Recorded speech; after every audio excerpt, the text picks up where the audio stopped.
when we talk about the strange new world of accounting and financial reporting, we talk about a couple of things. First, remember I said to you, with a business enterprise, what are the basic financial statements? Balance sheet, income statement, and cash flow statement, right? With governments, things take a little different stand. It's like putting two pairs of glasses. You put one pair of glasses, you see something differently. You put another pair of glasses, you see something differently. I wonder, what does he mean by that? Well, governments present a challenge because we use two bases of accounting. Now, what's the basis of accounting?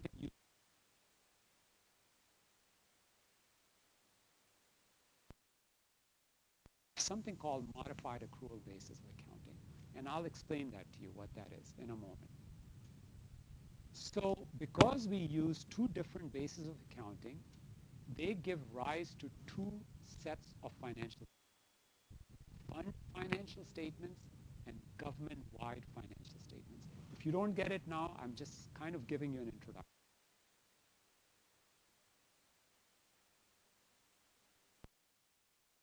The thing that you will find is that what you have is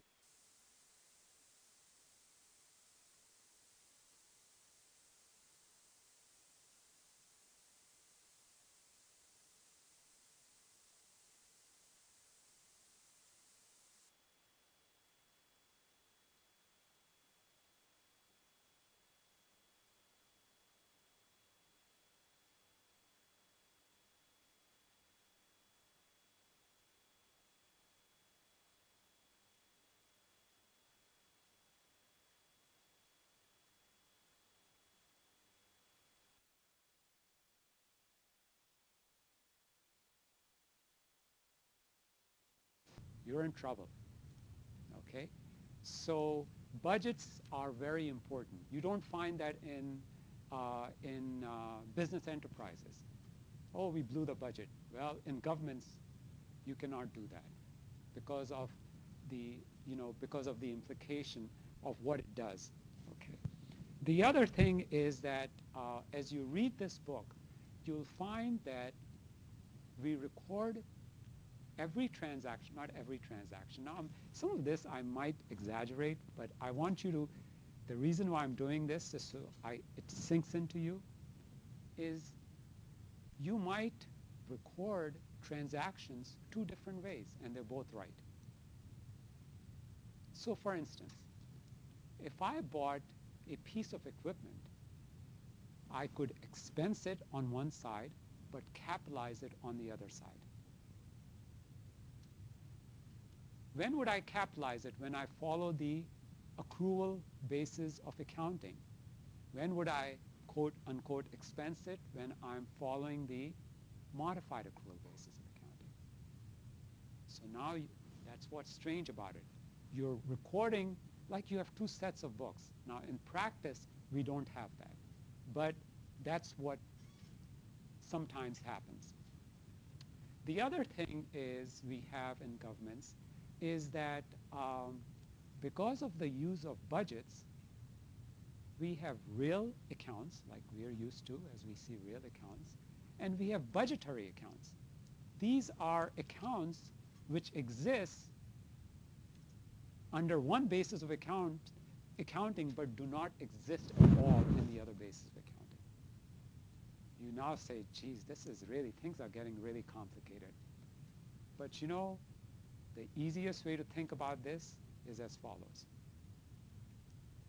And modified accrual basis is not cash basis of accounting, but modified accrual basis is very much like cash basis of accounting. Now think about it this way. If you had a budget, of $1,000 a month, hopefully you'll have it be $10,000 a month after you graduate, okay? And you wanted to spend, and you kept a spreadsheet of what you spent and what you got in.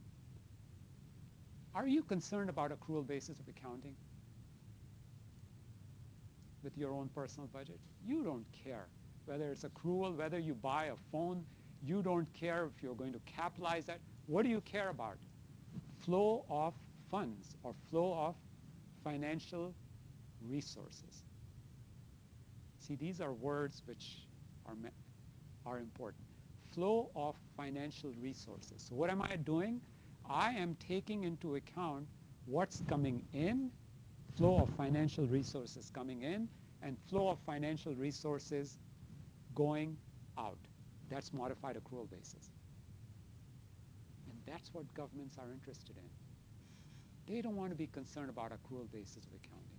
They want to know these are the amount of taxes I'm going to raise from my citizens, and this is what I'm going to spend. How I spend it, whether I buy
society, what's the purpose of a government? To serve its citizens, okay? Financed by resource providers who do not expect benefits proportional. What does that mean? Proportional? All right. So if you own a home, what do you, property tax. Is the property tax dependent on the number of kids you have in the school system? Is that so? Is it proportional? No. If you call the police 10 times as opposed to someone calling once, do they raise your taxes? No. And that's the proportional nature of it. The third thing, management has a special duty to be accountable for how resources. Why is it a special duty? Do you voluntarily say, oh, I feel really good about this town, I'm going to write this check for property taxes? No, what is it? It's imposed on you, right? You got to pay those taxes. If you don't, what is the town going to do? It might foreclose on your property, right? So that's the reason why as we'll look through this, one of the primary objectives in governmental accounting is accountability. Why? Because we want to know that property taxes received from you and you are spent properly, and the folks who are doing it are accountable. And how is that accountability demonstrated? Through your financial reporting and how you maintain your financial shop. Okay, so that's that. Okay, just a couple of other things, and I'll go through these quickly here. Sorry, I have to do these two things at the same time here. Okay. Governments. Anyone know how many towns in New Jersey? How many? Excellent. Excellent.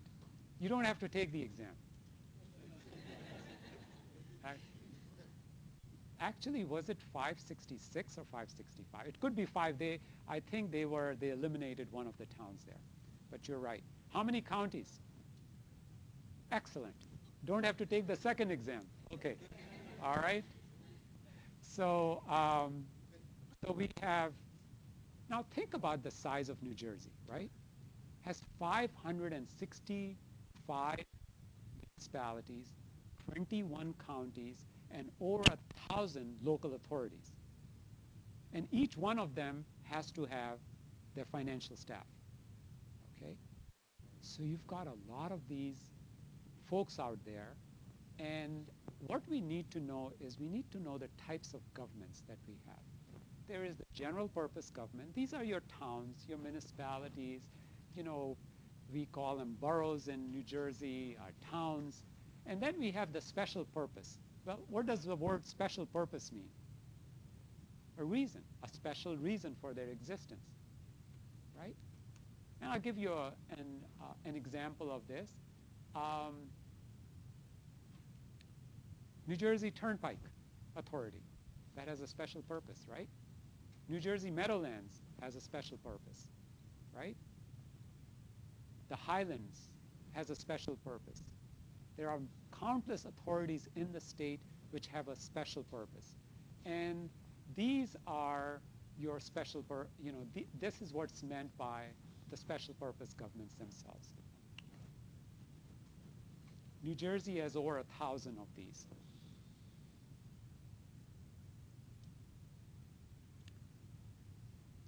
So let's do a quick introduction to not-for-profit organizations, and we'll talk more about this later on during the semester. Any common thread between not-for-profits and governments? Well, in yes. Good, excellent, yep. They're both not trying to, but in not-for-profit there is a different element that comes into play, which is how are they spending their money, right? You want to, not just with governments, but you also want to know, are they spending on administrative expenses?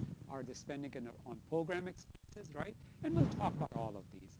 But that's what we talk about when we talk about not-for-profit. They are legally separate organizations.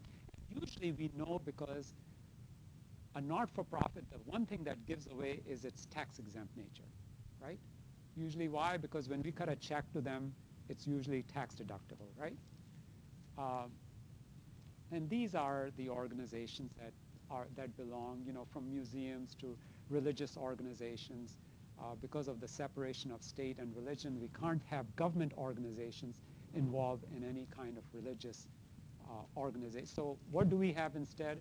We have separate organizations. Again, we'll talk more about this as we go along.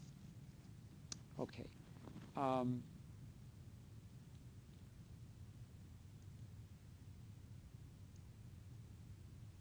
right. What I'd like you to do is think of this as an example. This is right from the end of chapter question. City of Columbus. What is it, a general purpose or a special purpose government? How about the next one? That's a special because it's a school district, right? Stockton Township, that's a good, excellent. Consolidated School District.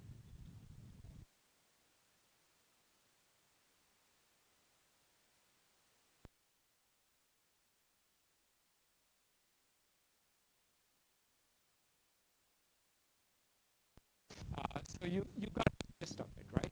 You got the gist that libraries and school districts are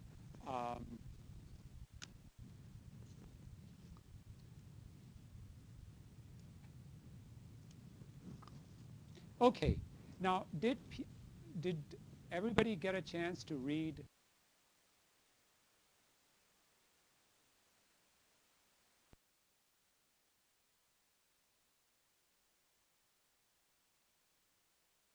guys. Yeah, it's a very important.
That we see. Um,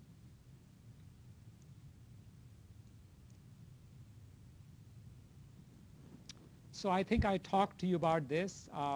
One interesting thing here is the power of taxation, and that's the most important. Yes, yes. But you know, now we do have a few towns in the country who are almost have filed for bankruptcy. But you know what happens, let me tell you, and not to digress, in New Jersey has a very, very, um, they're very careful about making sure that the towns within New Jersey never get to that point. So for instance, the city of Camden was in trouble many years ago. So they told the mayor, you better straighten out this thing, this place, or else. And the mayor, you know, he just had, you know, there were tremendous obstacles to getting there. The state came in and took over the town. Basically said, you know what, we're in charge, everybody's gone. Okay, so New Jersey has this power to go into any town and literally take over its finances. And for that reason, you might be surprised, New Jersey does not follow. New Jersey towns are not allowed to follow GASB rules, everything I'm teaching. They have a third basis of accounting, other comprehensive basis of accounting, OGBOA, which is different from GASB. They think GASB is too lax. Okay? So the state of New Jersey, now think about it, and I don't want to get too far ahead, but think about it this way. State of New Jersey follow GASB rules. The towns follow the state rules, the statutory or the other comprehensive basis of accounting. All the authorities and state authorities follow GASB rules. So now you have a mixture of all of these within New Jersey, and it's, it causes a problem for people who are reading these statements. Okay, what else can you, okay, let's go on to the next part. I think we spoke about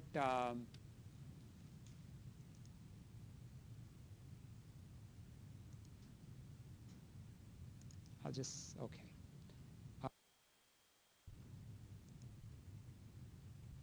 I'm sorry, I'm just having a little issue with this laptop.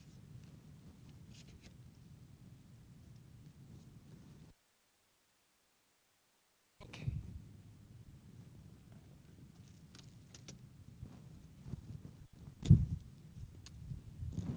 Okay, so we talked about FASB, GASB. What in the world is this FASAB? Federal.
Okay.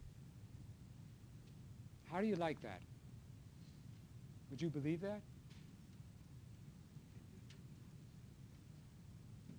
the, the largest entity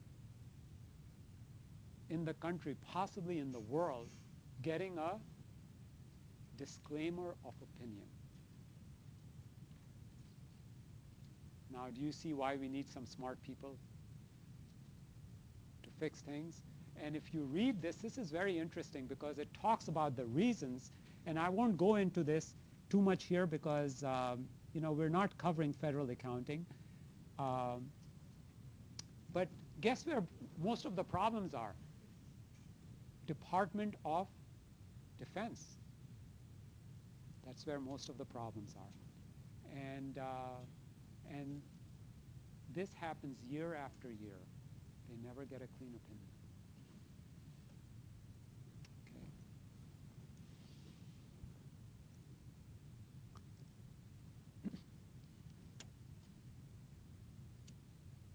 Okay, so we'll go back to this, but something that I thought you might find interesting.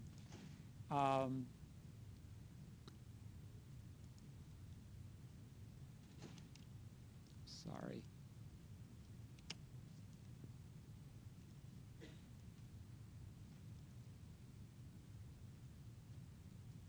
Okay. We talked about what the different needs of the users are. And this is really the magic word is stewardship and accountability. How do you manage those funds and your accountability for those funds themselves? Okay.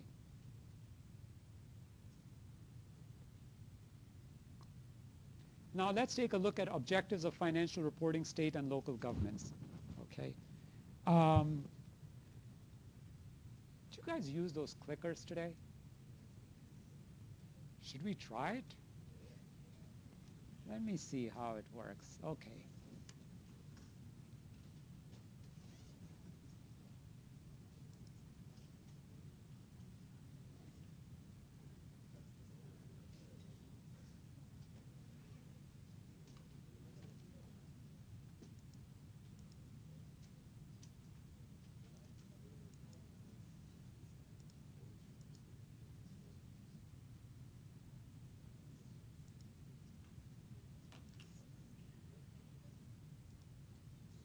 Okay.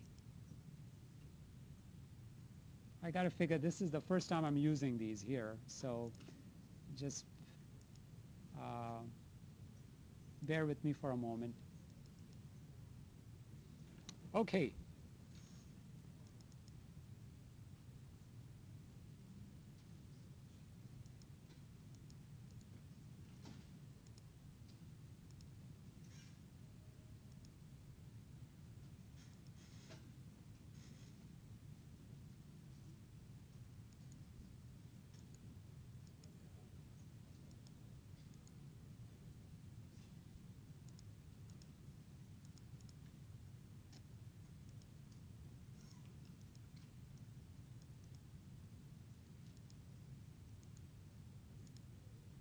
Just bear with me for one moment while I...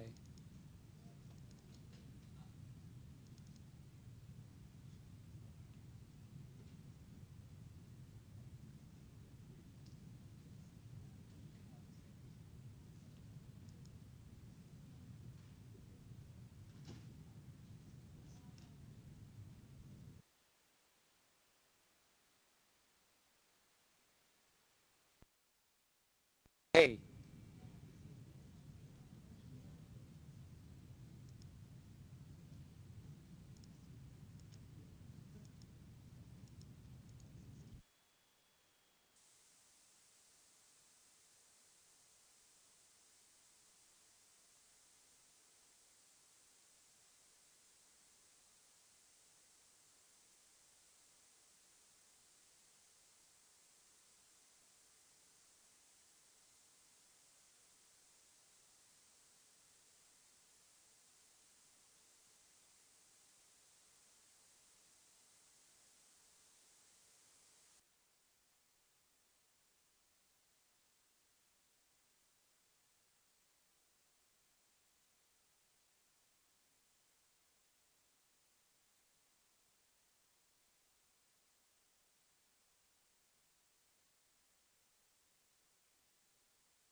look at this. This is a question from the exam. What do you think? Take a look at this.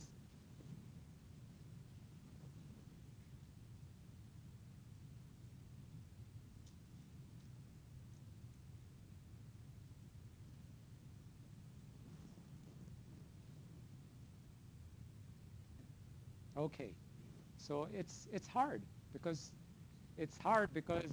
B and D seem very, very similar. Okay.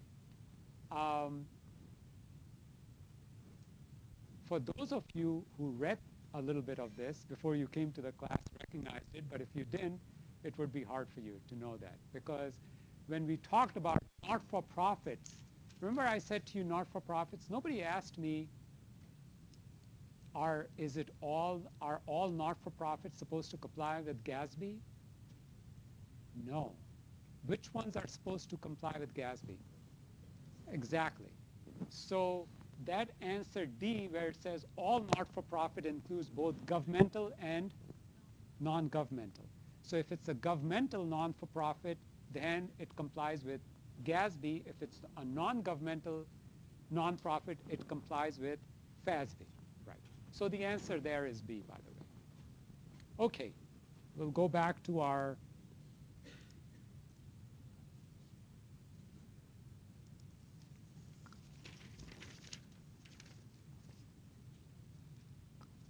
all right, let's take a look at the next piece, which is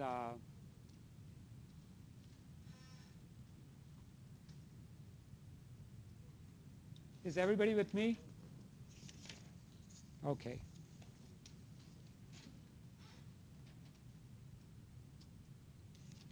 So objectives of financial reporting for state and local governments. So we'll have objectives for state and local, for non-profits, and for federal government. Okay. First, you want to be able to make sure that you compare your financial results with your budget. Very, very important. Assessing financial conditions and results of operation. Well, that sounds pretty obvious, but believe it or not, GASB hasn't gotten there yet. Assist in determining compliance with finance-related laws, rules, and regulations, and evaluating efficiency and effectiveness. These are the 4 areas that form the objectives. And I know for some of you who've been exposed to this the first time, it just kind of looks very not complicated, just doesn't jump out at you. Budgets, think of it this way. Am I meeting my budget? 2, how am I running my operations?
X amount of dollars, what would a prudent person do?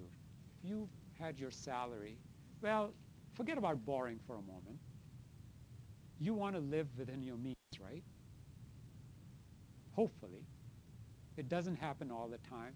But governments are notorious because what happens here? Well, when you look at the definition of interperiod equity, it says interperiod equity is a government's obligation to disclose whether current year revenues were sufficient to pay for current year benefits. Give me an example at the federal government level. What's happening? What does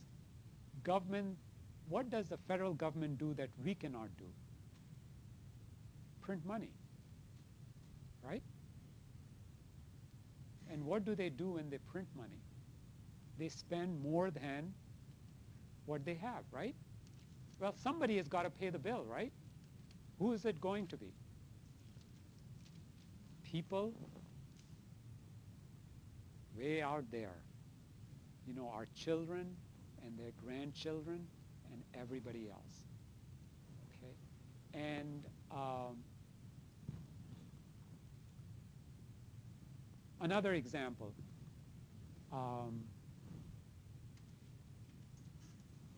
Roads need to be fixed. The government collects gasoline tax.